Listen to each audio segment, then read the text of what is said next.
Olá, tudo bem? Meu nome é Gustavo e neste vídeo iremos abordar uma questão fundamental à fé cristã.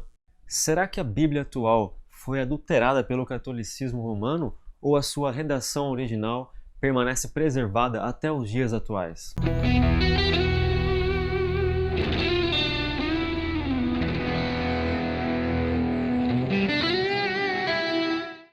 Dependendo da resposta dada a essa pergunta, é possível anular ou validar totalmente o cristianismo. Portanto, com o intuito de promover descrédito à fé cristã, a veracidade da Bíblia tem sido contestada por críticos adeptos à Revolução Francesa Iluminista. No entanto, qual a relação entre a Revolução Francesa Iluminista e o avanço da desconfiança em torno da Bíblia?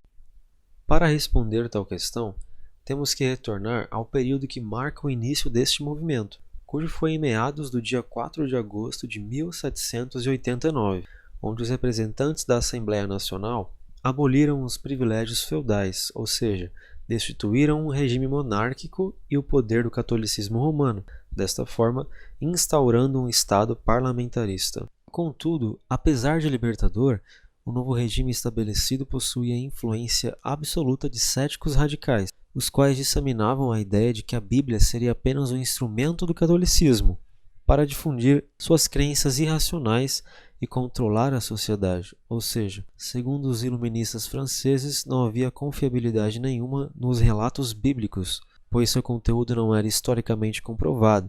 Assim sendo, impossível acreditar na veracidade do conteúdo bíblico. Logo chegamos à seguinte indagação: será que os iluministas franceses tinham razão ao afirmar que a história, o método científico e a racionalidade refutam a confiança na Bíblia? A resposta é: mas é claro! Claro que não. Esta série de vídeos visa apresentar evidências contundentes em favor da confiabilidade da Bíblia. Desta forma, iniciaremos com uma breve introdução feita pelo Dr. Royce Brooks em seu livro Deus Não Está Morto. Escrituras refere-se ao que os cristãos chamam de Antigo e Novo Testamentos. O Antigo Testamento abrange o período desde o início do universo e da criação da vida até a refundação de Israel após o exílio na Babilônia, cerca de 400 anos antes de Cristo.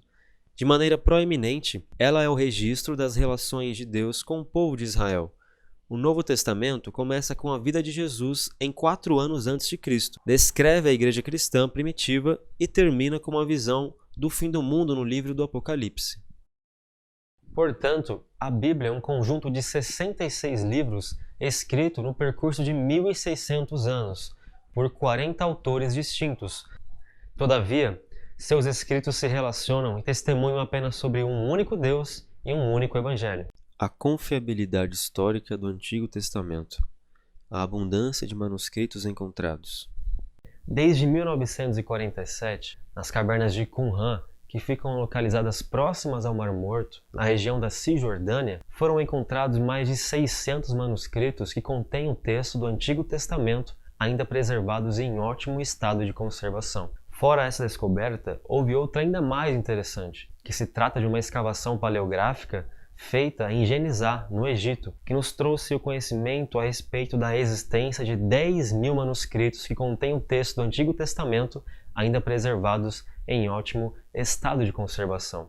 Fora isso, a coleção de Leningrado traz consigo mais de 1.500 itens que foram mencionados como artefatos históricos do judaísmo e outros povos pagãos. Há uma outra informação muito importante: existem outras escavações paleográficas que já identificaram mais de 1.200 pergaminhos hebraicos recentemente.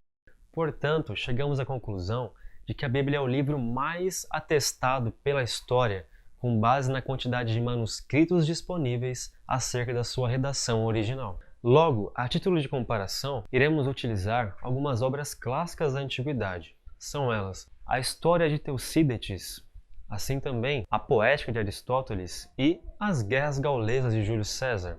Bom, a História de Tucídides possui apenas 8 cópias disponíveis até hoje acerca do seu texto original. Já a Poética de Aristóteles possui apenas 49 cópias disponíveis a respeito da sua redação original. Logo, as Guerras Gaulesas de Júlio César possuem apenas 10 cópias disponíveis acerca da sua redação original.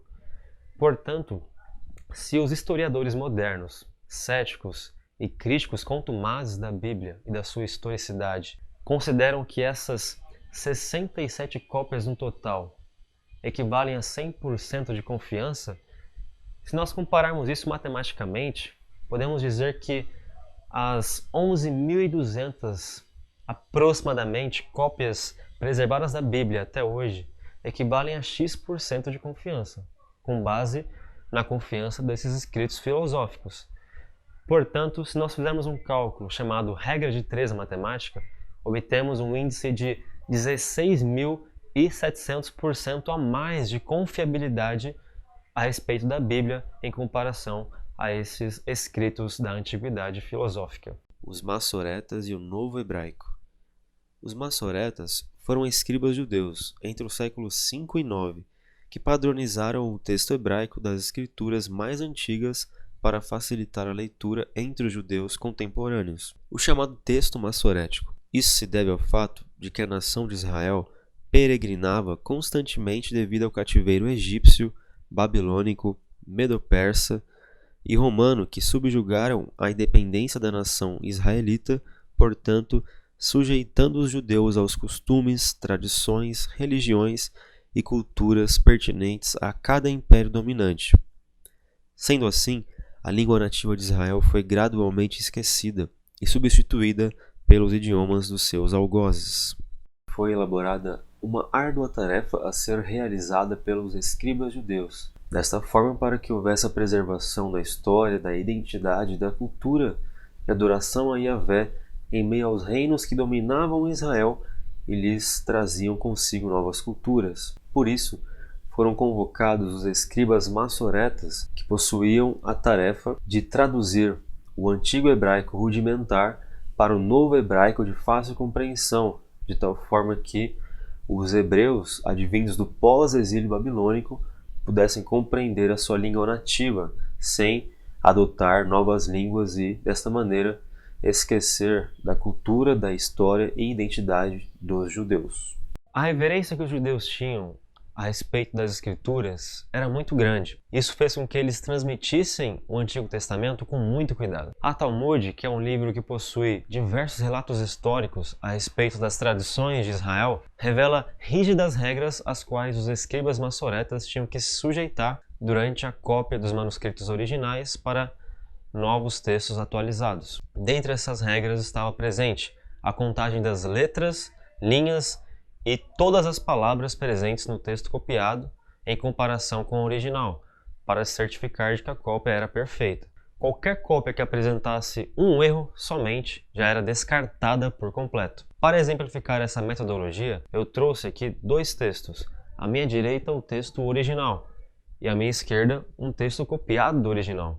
Vamos entender então como funcionava essa forma minuciosa e de exímia perfeição que os escribas massoretas usavam para transmitir o Antigo Testamento com todo zelo, muito teor de veracidade e precisão. Analisemos o seguinte texto de Salmos 57:1. Desta forma, suponhamos que este seja o manuscrito original da antiguidade prestes a ser copiado por escribas massoretas.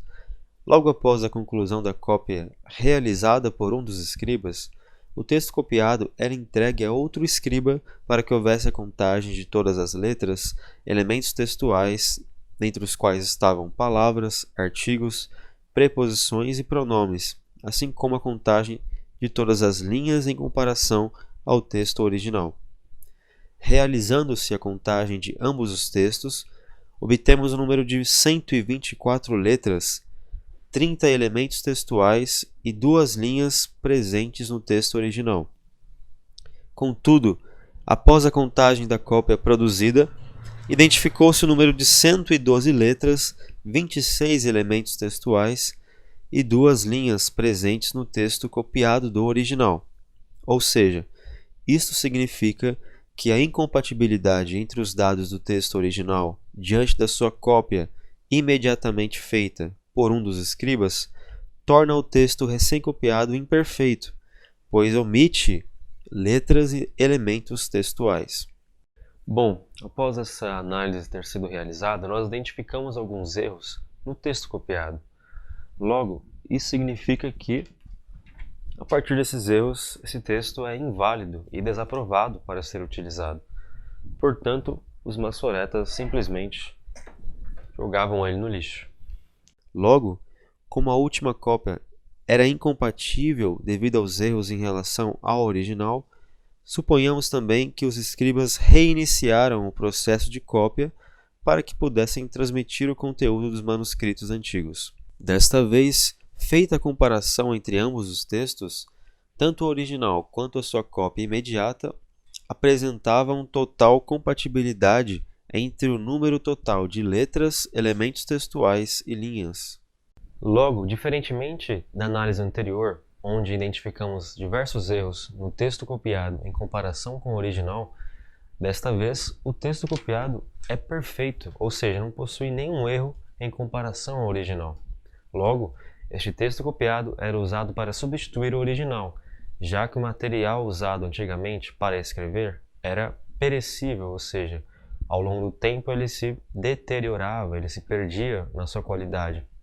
Logo, o texto copiado substituía o antigo e a tradição judaica era transmitida de geração em geração. Sendo assim, os antigos manuscritos disponíveis na linguagem do hebraico rudimentar, que continham o texto original dos relatos e da história presente no Antigo Testamento judaico, na Torá, por exemplo, assim chamado, foi traduzido para o novo hebraico segundo o trabalho realizado pelos escribas massoretas, o que nós chamamos hoje justamente de texto massorético, o hebraico moderno, de maior compreensão entre os judeus contemporâneos. Todavia, com o surgimento e a ascensão do Império Romano, que subjugou a nação de Israel, foi necessária uma segunda tradução, feita pelos escribas judeus com o mesmo zelo, com a mesma exímia perfeição, dedicação, para que o novo hebraico, o hebraico moderno, fosse traduzido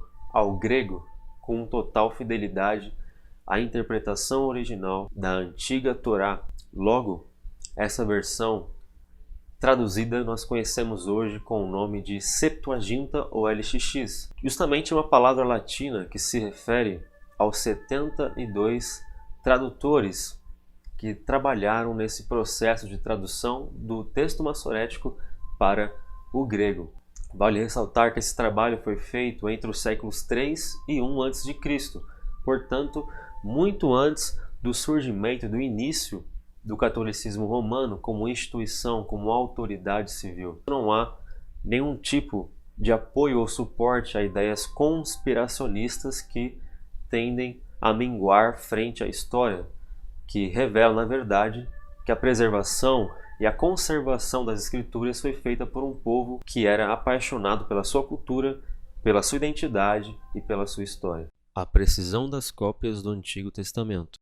Os textos originais que continham o Antigo Testamento são chamados de manuscritos autográficos. No entanto, esses manuscritos originais não encontram-se mais disponíveis hoje pelo fato de eles serem escritos em materiais perecíveis que se deterioram ao longo do tempo, num processo de degradação natural. Portanto, será que então não é possível sabermos qual é o texto originalmente escrito pelos seus autores, já que temos apenas as cópias? Sim, podemos saber.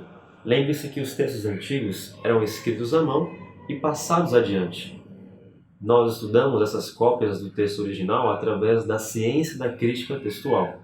Desta forma, sabemos se o texto copiado é fiel, autêntico e corresponde ao sentido original dado pelo autor. A crítica textual consiste em compararmos o maior número de cópias de um determinado texto entre si, ou seja, identifica-se, através deste processo, qual a personalidade literária do autor original, através da ortografia, da gramática e da sintaxe mais utilizadas pelos escritores em cada cópia.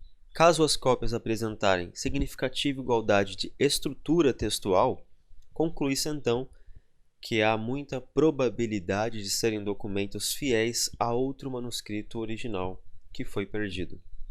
Para corroborar a ideia de que há uma precisão e uma exatidão gigantesca nas cópias massoréticas em relação ao texto original, houve uma descoberta arqueológica muito interessante, chamada de Descoberta dos Pergaminhos do Mar Morto. Essa descoberta provou de uma vez por todas a quantidade inequívoca de precisão dos manuscritos massoréticos copiados do original. Em 1947, um pastor de 15 anos cuidava de rebanhos com seus primos em Qumran, na Palestina, perto do Mar Morto. Ele jogou uma pedra em uma caverna e ouviu o barulho de cerâmica quebrando. Entrando na caverna para investigar o sonho comum, ele encontrou vários jarros de barro contendo escritos que remetiam ao século II a.C. Documentos naquela e em outras cavernas similares incluíam ao menos fragmentos de todos os livros do Antigo Testamento, exceto o livro de Esther.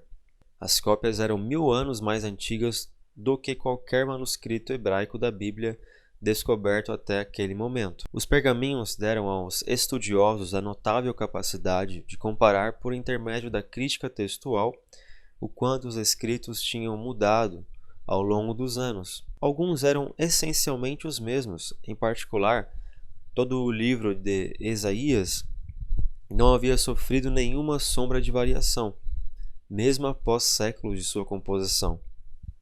Surpreendentemente, os pergaminhos do Mar Morto continham manuscritos idênticos em 95% ao conteúdo do Antigo Testamento das Bíblias atuais no século XXI. E a maior parte das diferenças estavam em erros de ortografia simples ou deslizes do instrumento utilizado para escrever pelos escribas.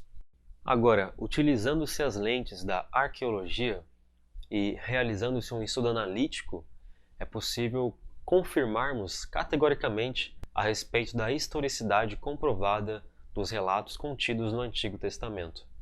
A historicidade de Gênesis, a Torre de Babel. As descobertas arqueológicas realizadas na Suméria apoiam a historicidade do texto. No que diz respeito à Torre de Babel, a arqueologia revelou que Ur-Nammu, rei de Ur por volta de 2044 a 2007 a.C., teria supostamente recebido ordens para erigir um grande templo em forma de torre, como um ato de adoração ao deus Lua Nanat. Um monumento com cerca de 1,5 metro de largura por 3 metros de altura revela as atividades de Ur-Nammu. Um painel o apresenta com um cesto de argamassa pronto para iniciar a construção de uma grande torre, mostrando assim a sua aliança com os deuses ao tomar o seu lugar como humilde trabalhador. Outra tabuleta de barro afirma que a construção da torre ofendeu os deuses e que estes, por sua vez, haviam lançado abaixo a obra das mãos dos homens, espalhando-os por outras nações e confundindo o seu modo de falar. Isso lembra muito o relato bíblico. Gênesis 11, versículo 9. Por isso, o nome dela é chamado Babel, porque o Senhor ali confundiu a língua de toda a terra, e a partir dali o Senhor os espalhou sobre toda a face de toda a terra. A historicidade de Gênesis, Sodoma e Gomorra. A destruição de Sodoma e Gomorra era considerada espúria até que as evidências revelaram que todas as 5 cidades mencionadas na Bíblia eram, de fato, centros de comércio naquela área e estavam geograficamente situadas onde as Escrituras afirmam. A descrição bíblica de sua destruição parece não ser menos precisa. As evidências sugerem ter havido um abalo sísmico naquela região e que várias camadas de terra foram rompidas e lançadas ao ar. O betume é abundante nesta região e uma boa ilustração seria dizer que o enxofre foi atirado sobre as cidades que rejeitaram a lei de Deus. Existem outras evidências de que as camadas de rochas sedimentares tenham se unido pela ação do calor intenso. Evidências de um calor assim foram encontradas no cume de Jebel Uznum, Monte Sodoma. Existem ali resíduos permanentes de uma grande conflagração que ocorreu num passado muito distante e possivelmente quando um campo de petróleo situado abaixo do Mar Morto incendiou e entrou em erupção. Essa explicação, de forma alguma, menospreza a qualidade providencial especial do evento, pois Deus certamente também está no controle das causas naturais. A historicidade de Josué. Jericó.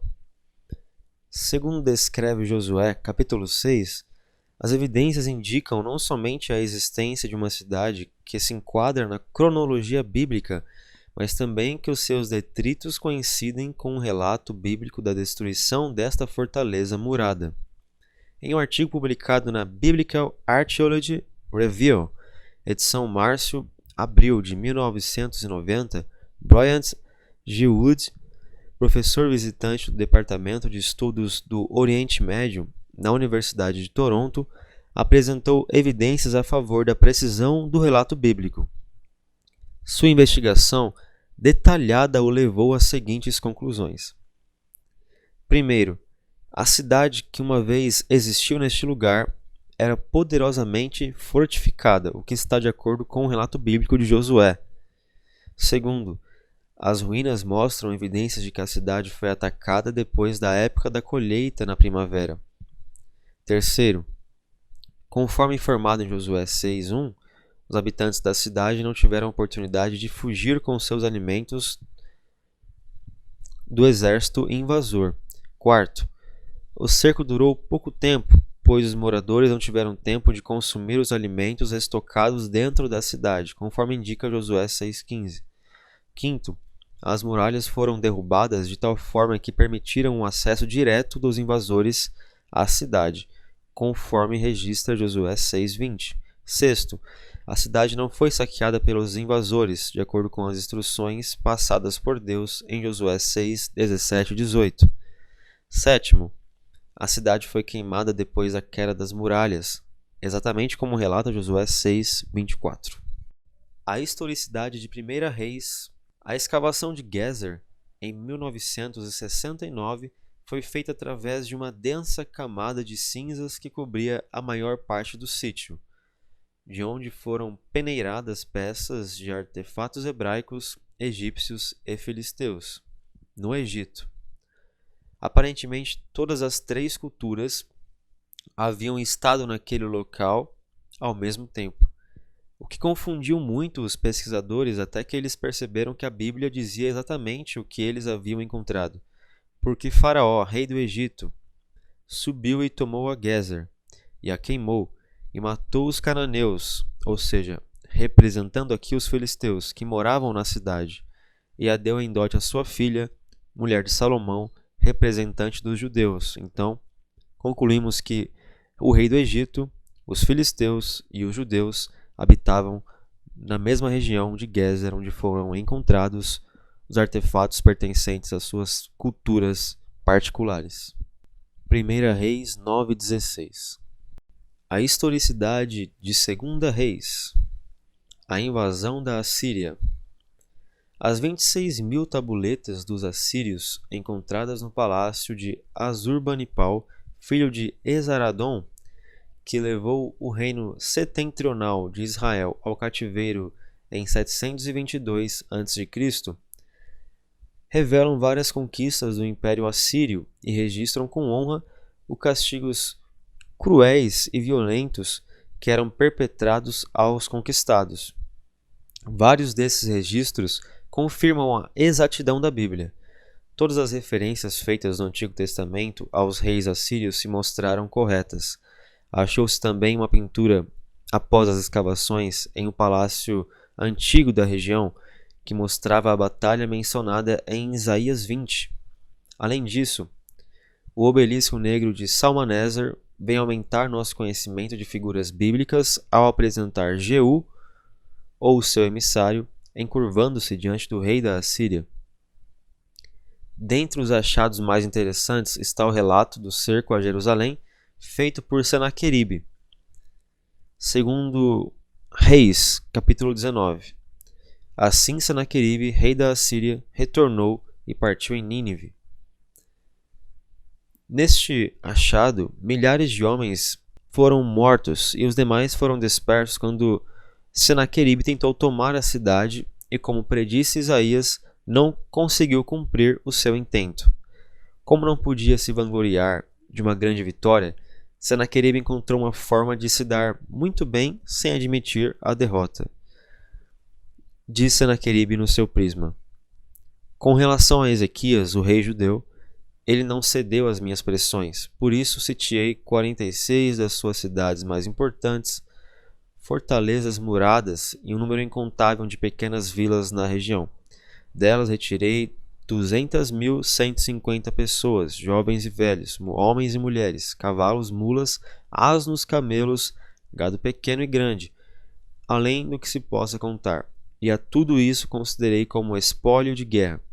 E quanto a ele, eu o fiz prisioneiro em Jerusalém, na sua residência real, como um pássaro que não pode sair da sua gaiola. A historicidade de 2 Crônicas. O cativeiro babilônico. Várias facetas da história do Antigo Testamento acerca do cativeiro já foram confirmadas. Registros encontrados nos famosos jardins suspensos da Babilônia mostram que o rei Joaquim e os seus 5 filhos recebiam uma ração mensal, um local para viver e foram tratados de forma adequada, conforme 2 Crônicas, no capítulo 36, é descrito. O nome Belsazar, de Daniel 5, era problemático, porque além de não haver qualquer menção a ele, também não havia espaço para ele na lista dos reis babilônicos. Entretanto, descobriu-se que Nabonido, o seu pai, indicou Belsazar para reinar durante alguns anos na sua ausência.